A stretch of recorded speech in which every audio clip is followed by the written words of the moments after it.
High, আজ হচ্ছে আমার জন্মদিন। আর জন্মদিনে সকালবেলা উঠেই আমি আমার রুমের বেডটাকে রেডি করে নিলাম। ইউজুয়ালি অন্যান্য দিনে আমি এত ওয়ার্ক প্রেশারে থাকি যে রুম সেট করার টাইমই পাই না। তো এই দিনটা আমার কাছে হলিডে যেহেতু ছিল, তো ভাবলাম চলো আজকে না হয় রুমটা একটু সেট করে নিই। তো আমি বেডটাকে সুন্দর করে রেডি করে নিয়ে ফ্রেশ হতে গেলাম এবং ফ্রেশ হয়ে এসে ঠাকুর ঘরে চলে এলাম। যে কোনো শুভ কাজের আগে ঠাকুরের আশীর্বাদ নেওয়া এবং মা বাবার আশীর্বাদ নেওয়াটা যেমন ম্যান্ডেটরি, তাই এই দিনের শুরুটা আমি ঠাকুরের আশীর্বাদ নিয়েই করতে চেয়েছিলাম।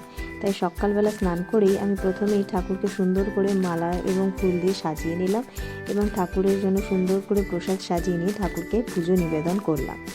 এরপরেই আমি চলে গেলাম রেডি হতে, বিকজ এরপরে ছিল অ্যারেঞ্জমেন্টস আমার লাঞ্চের বার্থডে স্পেশাল। তো তোমরা নিজেরাই পজ করে কাউন্ট করে নাও কতগুলো আইটেম আমার বার্থডে স্পেশাল রান্না করা হয়েছিল। তো প্রত্যেকটা রান্নাই খুবই ডেলিশিয়াস ছিল, বিকজ প্রত্যেকটা রান্নাই অ্যারেঞ্জমেন্টে ছিল সব মিলিয়ে আমার দিদি এবং আমার মা, যারা খুব সুন্দর করে আমার বার্থডে প্লেটিংটা করেছিল এবং আমার প্রত্যেকটা খাবার খুব ফেভারিট ছিল। তারপর লাঞ্চ পর্ব সেরেই আমরা ইভিনিংয়ের দিকে মুভ করি। ইভিনিংয়ে আমাদের বেসিক্যালি বার্থডে ডেকোরেশন স্টার্ট হয়েছে। আর বার্থডে ডেকোরেশনে তোমরা দেখতে পাচ্ছ আমাদের বাড়ির 2 ক্ষুদে সদস্য, যাদের এক্সাইটমেন্ট আমার থেকেও অনেক বেশি। আমার বার্থডেতে কী ডেকোরেশন হবে, বার্থডে থিম কী হবে, কীরকম সাজানো হবে, সব কিছু A to Z ওদের প্ল্যানিং। তো ওদের ছোট ছোট হাত কত সুন্দর করে ডেকোরেট করে তুলেছে আজকে আমার এই বার্থডে ব্যাকড্রপটা। তো তোমাদেরকে দেখিয়ে দিই যেখানে ওখানে ওদের সাজানো এখনও শেষ হয়নি, তো মোটামুটিভাবে ওরা সাজিয়ে ফেলেছে। তো একটা গ্লিমস দিই যে ওরা কি সুন্দর করে আজকে বার্থডে ডেকোরেশনটা করেছে এবং without any kind of help from the senior.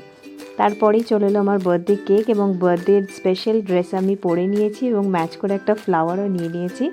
এরপরে আমাদের কেক কাটিং সেরিমনি স্টার্ট হবে, যেখানে আমরা কেক কাট করে সবাইকে খাইয়ে দিচ্ছিলাম এবং এর ফাঁকে আমাদের অনেক রকম ফানি মোমেন্টস আমরা এখানে শেয়ার করেছি, যেটা আমি শর্ট ব্লগে অলরেডি বলে দিয়েছি।